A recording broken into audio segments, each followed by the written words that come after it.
죽음의 노래. 그해의 겨울은 무척 행복했다. 비록 할아버지와 나는 계속해서 땔감을 해다 날라야 하긴 했지만 할아버지가 땔감 준비를 충분히 해놓지 못하셨던 것이다. 그래서 할아버지는 내가 돌아오지 않았더라면 두 분은 얼어 죽었을지도 모르겠다고 하셨다. 정말로 그랬을지도 모른다. 그의 겨울은 특히 혹독하게 추웠다. 그래서 위스키를 만들 때면 중류기의 긴 관이 얼지 않도록 불을 떼는 게 큰일이 되었다. 때로는 혹독한 겨울도 필요하다고 할아버지는 말씀하셨다.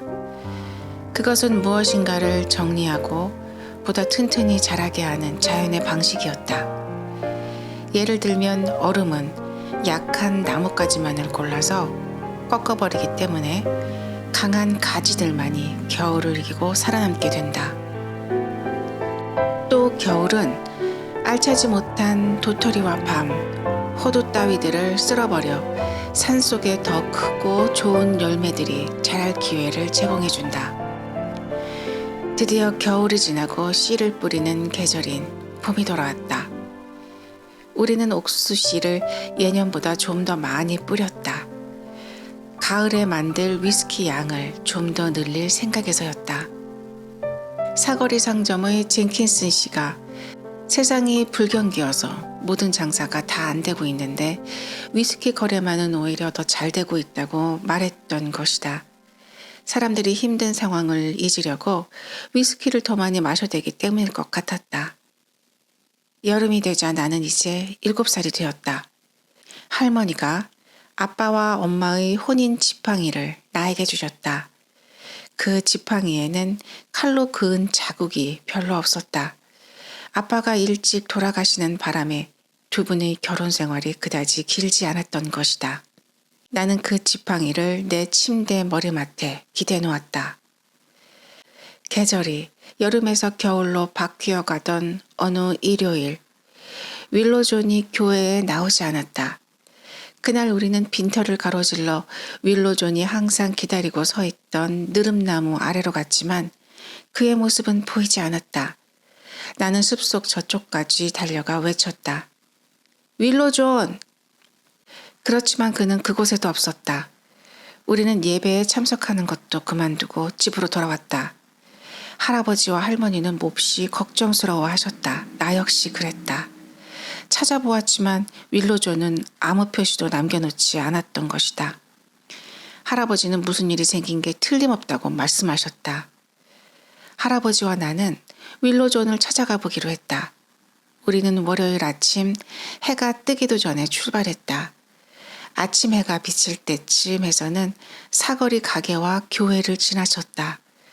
그 다음부터 우리는 계속 깎아지른 듯 가파른 산길만을 걸었다. 그렇게 높은 산을 올라가 본 것은 그때가 처음이었다. 할아버지가 걸음을 늦춰주셔서 그나마 할아버지를 놓치지 않고 따라갈 수 있었다. 그것은 워낙 옛날에 만들어진 희미한 산길이라서 보통 사람들은 찾을 수도 없을 것 같았다. 그 길은 산의 능선을 따라서 위로 이어지다가 다시 또 다른 산으로 연결되고 하였다. 그러면서도 계속 오르막으로만 이어지는 길이었다. 갈수록 나무들의 키는 작아져 갔고 바람도 심해졌다. 어떤 산꼭대기에 이르자 골짜기라고 부를 만큼 깊지는 않았지만 산 옆면으로 약간 패인 곳이 있었다. 그 양쪽으로 소나무들이 빽빽히 들어서 있어서 위에서 보면 바닥을 솔잎 카펫으로 깔아놓은 것처럼 보였다. 윌로존의 오두막은 그곳에 있었다. 우리 집처럼 굵은 통나무로 만들지 않고 가는 나무 줄기를 겹쳐서 만든 그 집은 움푹 패인 둔덕을 방패 삼아 소나무 숲속에 몸을 숨긴 듯한 모습으로 서 있었다. 우리는 블루보이와 리틀레드를 데려갔다. 그들은 오두막집을 발견하자 코끝을 세우고 낑낑거리기 시작했다. 좋은 징조가 아니었다. 할아버지가 앞장서서 집 안으로 들어가셨다. 문을 지나려면 등을 굽혀야 했다. 나도 할아버지 뒤를 따라 들어갔다. 그 오두막집에는 방이 하나밖에 없었다. 윌로존은 마른 풀들 위에 사슴 가죽을 펼쳐서 만든 침대에 알몸으로 누워 있었다. 구릿빛의 가늘고 긴 목은 고목처럼 시들었고 한쪽 팔은 먼지투성이 바닥 위로 힘없이 늘어져 있었다. 할아버지가 목소리를 낮춰서 불렀다. 윌로존! 윌로존이 눈을 떴다. 어딘가 먼 곳을 보는 듯한 눈빛이었지만 입가에는 미소가 떠올랐다. 와줄 거라고 생각했지. 그래서 기다리고 있었네. 할아버지는 쇠 냄비를 찾아내서 나더러 물을 퍼오라고 시키셨다. 나는 오두막집 뒤쪽에 있는 바위틈 사이에서 졸졸 흐르는 맑은 물을 찾아냈다. 문 바로 안쪽 바닥에 화덕이 있었다. 할아버지는 불을 피운 다음 냄비를 올려놓고 사슴고기를 얇게 썰어서 냄비 속에 넣었다. 고기가 익자 할아버지는 윌로존의 머리를 자신의 가슴에 안고 숟가락으로 국물을 떠서 목에 흘러 넣어 주었다. 할아버지와 나는 방구석에 있던 모포를 가져와 윌로존의 몸을 감쌌다. 윌로존은 여전히 눈을 감고 있었다. 밤이 오고 있었다. 할아버지와 나는 화덕의 불이 꺼지지 않도록 불을 지켰다. 산꼭대기에서 휘몰아치며 불던 바람이 오두막집 둘레를 감싸고 돌며 서러운 울음소리를 내고 있었다. 할아버지는 모닥불 앞에서 책상 다리를 하고 앉아 계셨다. 일렁이는 불꽃에 비친 할아버지의 얼굴은 시간이 갈수록 조금씩 더 늙어 보였다. 광대뼈의 짙은 그림자 속에서 할아버지의 얼굴은 쩍쩍 갈라진 틈새를 가진 울퉁불퉁한 바위덩어리였다. 이제 그 얼굴에서 보이는 것이라곤 불을 바라보고 있는 두 눈뿐이었다. 그 눈은 불꽃처럼 시커멓게 타오르지 않고 불길이 사그라든 타담한 장작처럼 보였다. 눈올 뜨니 아침이었다. 모닥불이 문 틈새로 새어들어오는 안개를 도로 밀어내고 있었다. 할아버지는 어젯밤 그 자세 그대로 불 옆에 앉아 계셨다. 할아버지가 밤새 불을 지켰으리라는 걸 알고 있었는데도 마치 밤새 꼼짝도 하지 않으신 것처럼 느껴졌다. 윌로존이 몸을 뒤척였다. 할아버지와 내가 옆으로 다가가자 윌로존이 눈을 떴다. 윌로존은 한쪽 손을 들어 문 쪽을 가리켰다. 나를 밖에 데려다 주게. 밖은 춥다네. 할아버지가 이렇게 말하자 윌로존이 힘없이 중얼거렸다. 알고 있네. 할아버지는 윌로존을 안아 올리느라 한참 낑낑대며 힘을 쓰셔야 했다. 윌로존의 몸이 완전히 축 늘어져 있었기 때문이다. 나도 할아버지를 도왔다. 할아버지가 윌로존을 문 밖으로 안고 가시자 나는 침대의 마른 풀더미를 끌고 뒤따랐다. 할아버지는 윌로존을 데리고 움푹 파인 둔덕 위로 올라가셨다. 우리는 마른 풀더미를 놓고 그 위에다 윌로존을 뉘었다. 우리는 윌로존의 몸을 모포로 감싸고 발에는 목화신을 신겼다. 그리고 할아버지는 사슴 가죽을 접어서 윌로존의 머리 밑에 받쳐주었다. 우리 등 뒤에서 아침 해가 비치기 시작하자 주위의 안개들이 산 그늘을 찾아서 천천히 흩어져 갔다. 윌로존은 험한 산들과 깊은 골짜기들 저 너머 아득히 서쪽을 보고 있었다. 마치 하늘 끝을 보기라도 하는 것처럼 그는 인디언 연방을 바라보고 있었다. 할아버지가 오두막집으로 가서 윌로존의 긴 칼을 가져오셨다. 할아버지는 그것을 윌로존의 손에 쥐어주었다. 윌로존이 칼을 들어올려 굽고 뒤틀린 늙은 소나무 하나를 가리켰다. 내가 죽으면 저기 있는 소나무 옆에 묻어줄게. 저 소나무는 많은 씨앗들을 퍼뜨려 나를 따뜻하게 해주고 나를 감싸주었어. 그렇게 하는 게 좋을 걸세. 내 몸이면 2년치 걸음 정도는 될 거야. 알겠네. 그리고 보니비에게 전해주게. 다음번에는 틀림없이 더 나을 거라고 말이야. 윌로존의 목소리는 사그라들고 있었다. 그러겠네. 할아버지는 윌로존 옆에 앉아 그의 손을 잡았다. 나도 반대편에 앉아서 윌로존이 다른 한 손을 잡았다. 당신들을 기다리고 있겠네. 우리도 곧 가겠네. 나는 윌로존에게 틀림없이 독감에 걸릴 것이다. 할머니가 그러시는데 도초에 독감이 유행하고 있다고 하셨다. 우리가 돌봐드리면 틀림없이 걸을 수 있게 될 것이다. 그렇게 되면 산을 내려가서 우리 집으로 가자. 그러니까 중요한 건 걸을 수 있을 정도로 회복되는 것이다. 조금만 애쓰면 틀림없이 그렇게 될 것이라고 말씀드렸다. 윌로존은 웃으며 내 손을 꼭 쥐었다. 작은 나무야. 넌 착한 마음을 가졌구나. 하지만 나는 더 이상 이곳에 있고 싶지 않단다. 이제 그만 가고 싶어. 언젠가 너가 오길 기다리마.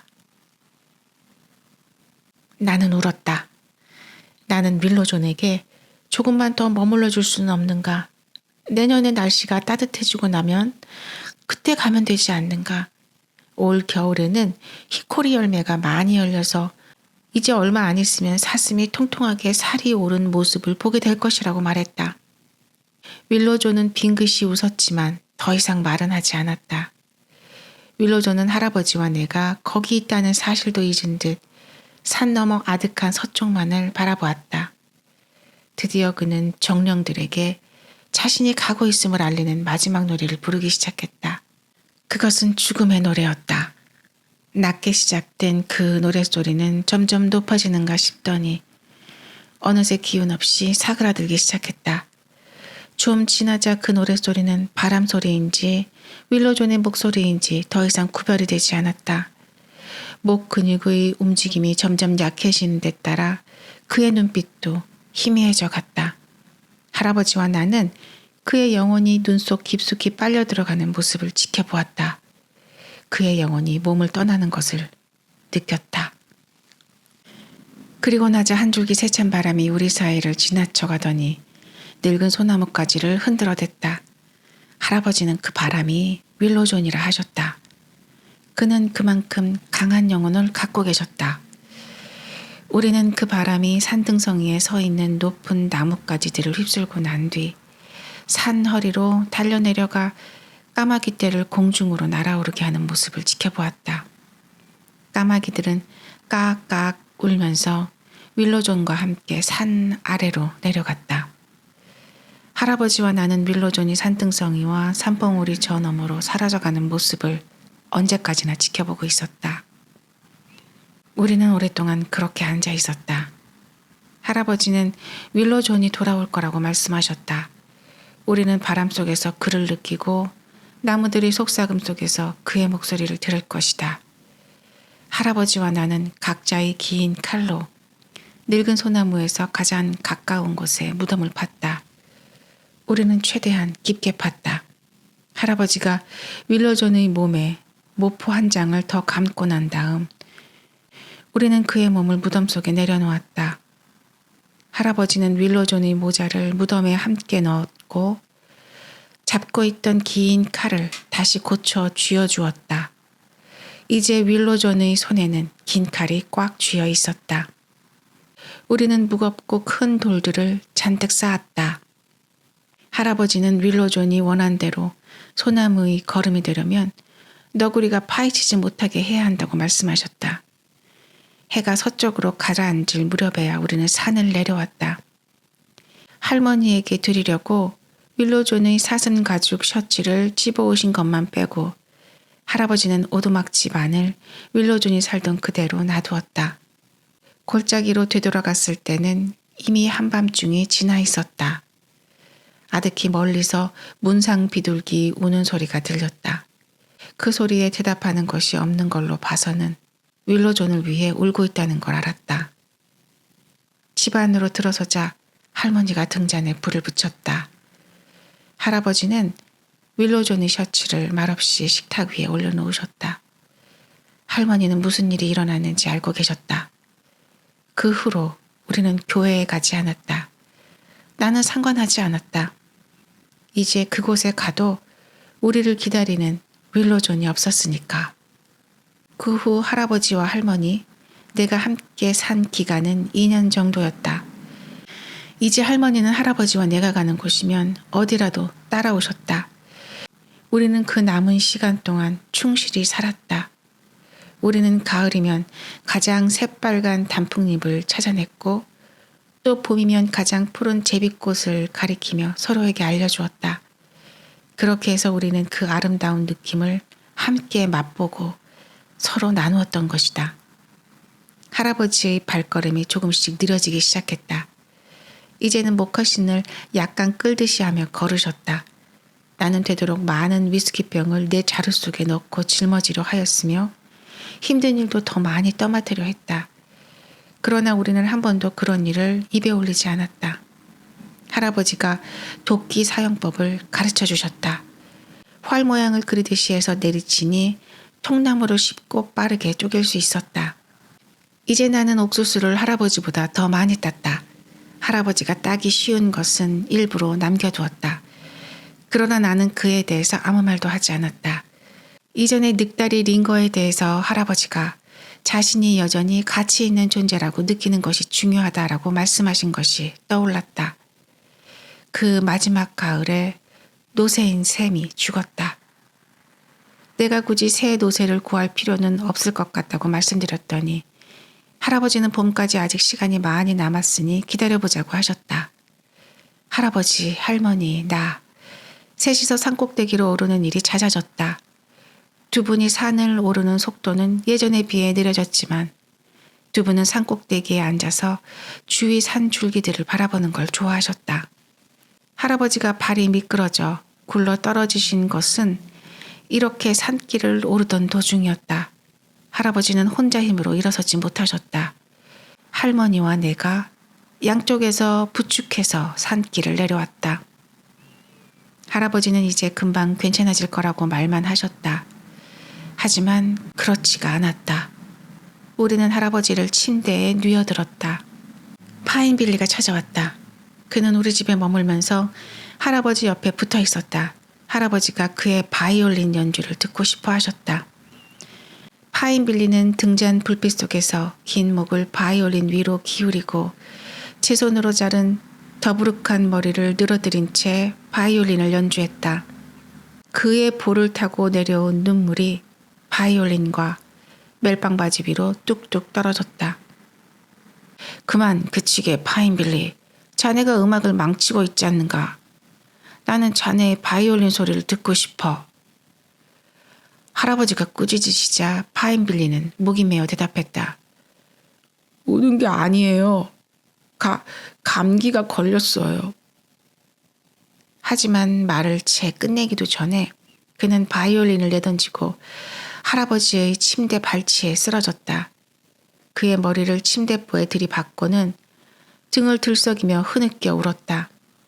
파인빌리는 무슨 일이든 절제가 잘 되지 않은 남자였다. 할아버지가 간신히 머리를 들어 올려 야단을 치셨다. 그러나 그 목소리는 무척 약했다. 바보같이 이불이 붉은 독수리 피워 가로담배로 범벅이 되었잖나. 사실 그랬다. 나도 울었지만 할아버지에게 우는 모습을 보이지 않았다. 할아버지의 몸의 마음이 졸기 시작하고 영혼의 마음이 그것을 대신했다. 할아버지는 윌로존과 이런저런 이야기를 나누셨다. 할머니는 할아버지의 머리를 껴안은 채 할아버지의 귀에 대고 속삭였다. 몸의 마음이 다시 깨어났다. 할아버지가 모자를 집어달라고 하셨다. 내가 건네드리자 할아버지는 그것을 머리에 쓰셨다. 내가 손을 잡으니 할아버지의 얼굴에 가만히 웃음이 번졌다. 이번 삶도 나쁘지 않았어, 작은 나무야. 다음번에는 더 좋아질 거야. 또 만나자. 그러고 나자 윌로존이 그러했던 것처럼 할아버지의 영혼이 빠져나가는 것을 느꼈다. 나는 무슨 일이 벌어지고 있는지 알고 있었지만 믿어지지가 않았다. 할머니는 할아버지 옆에 누워서 할아버지의 몸을 꼭 부둥켜 안았다. 파인빌리는 침대에 발치해서 고함을 지르며 울었다. 나는 오두막을 뛰쳐나왔다. 개들이 짖고 끙끙거리고 있었다. 그들도 알고 있었던 것이다. 나는 좁은 골짜기 길을 내려와 지름길로 접어들었다. 언제나 앞장서서 걷던 할아버지의 모습은 이제 어디에도 보이지 않았다.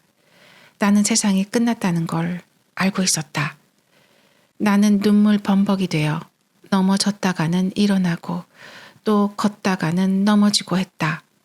그렇게 해서 사거리 상점으로 간 나는 할아버지가 돌아가신 것을 젠킨슨 씨에게 알렸다. 너무 늙어서 잘 걷지 못하는 젠킨슨 씨는 대신 자기 아들을 나와 함께 가도록 해주었다.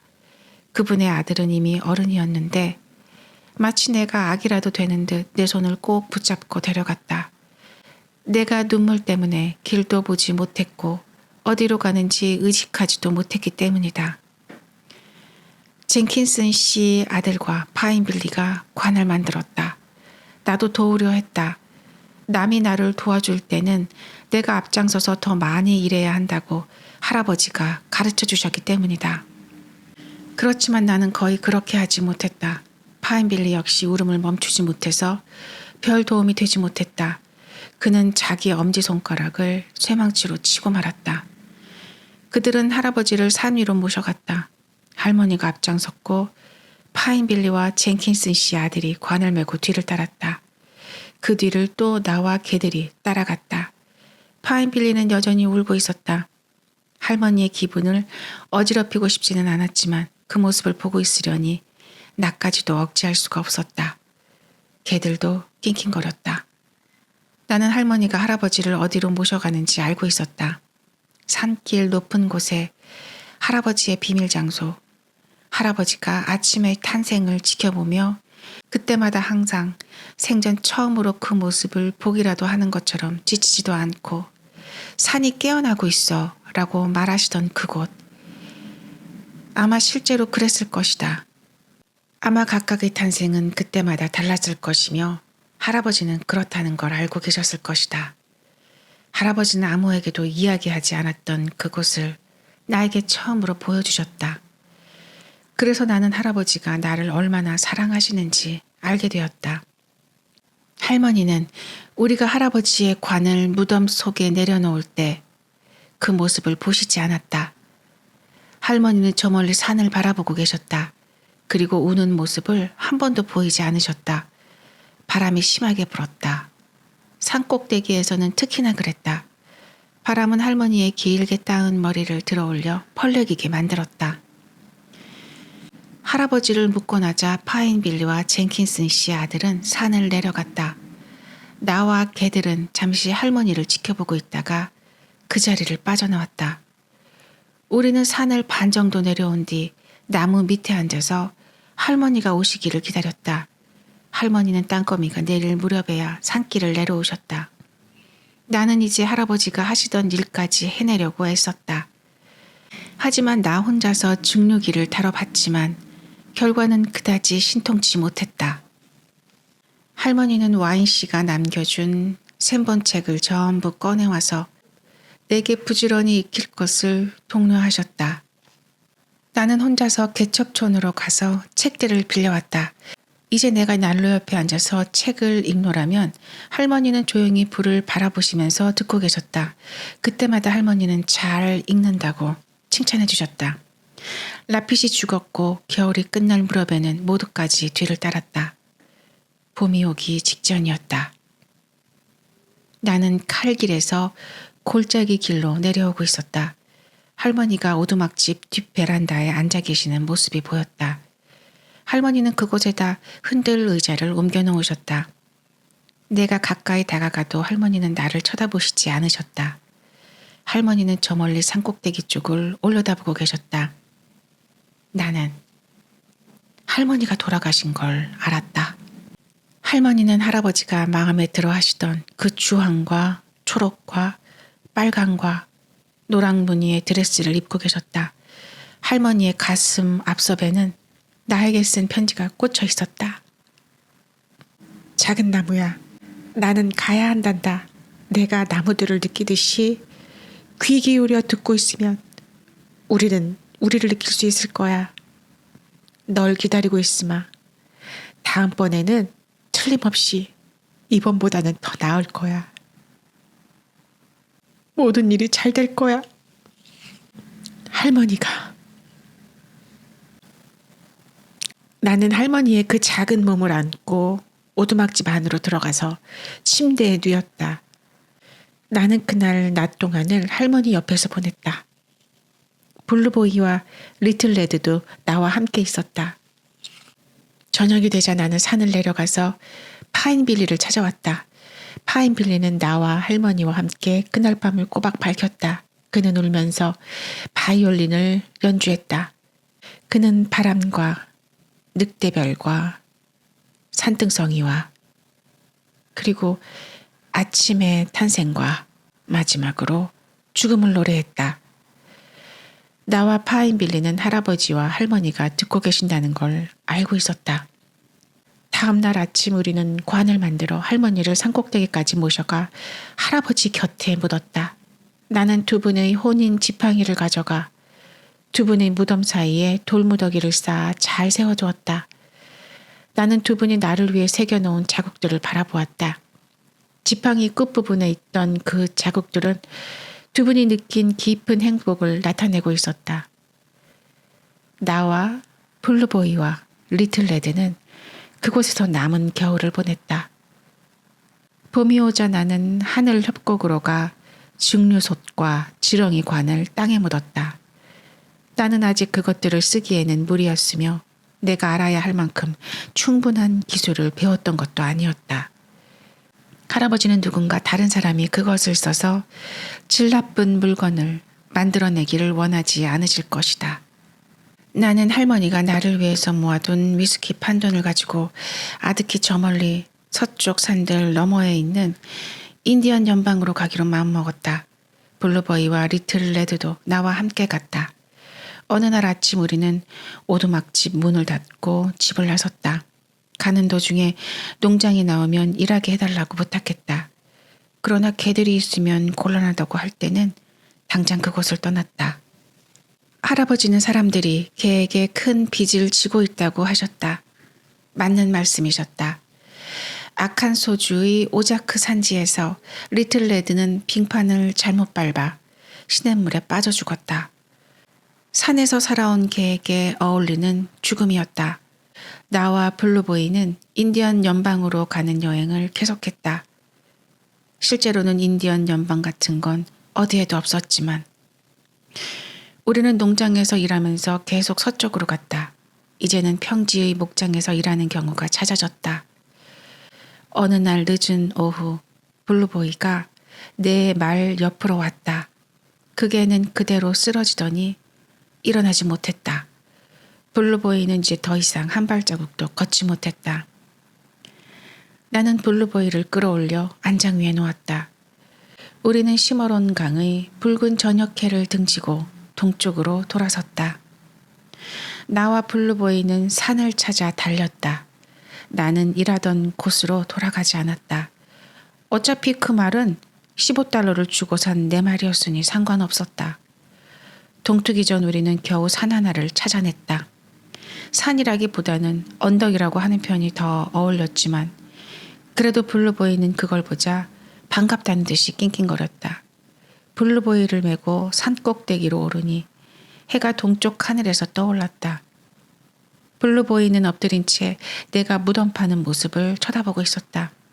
이미 머리를 들 힘조차 없었지만 그는 그것이 자기 무덤인 줄 안다는 듯이 한쪽 귀를 세운 채 계속 나만 쳐다보고 있었다. 나는 땅바닥에 앉아 그의 머리를 내 무릎에 올려놓았다. 블루보이가 몇 번 내 손을 핥았다. 갑자기 그의 머리가 내 팔 위로 기울어졌다. 블루보이는 무척이나 편안하게 숨을 거두었다. 나는 그를 깊이 묻고 나서 들짐승들에게 파먹히지 않도록 돌을 잔뜩 쌓았다. 블루보이는 코가 발달되어 있으니까 아마 지금쯤 벌써 고향산을 향해 가고 있을 것이다. 블루보이라면 아무 문제 없이 할아버지 뒤를 따라잡을 것이다. 지금까지 긴 여정을 끝까지 함께 해주셔서 감사드립니다. 이상 리딩을 마치겠습니다.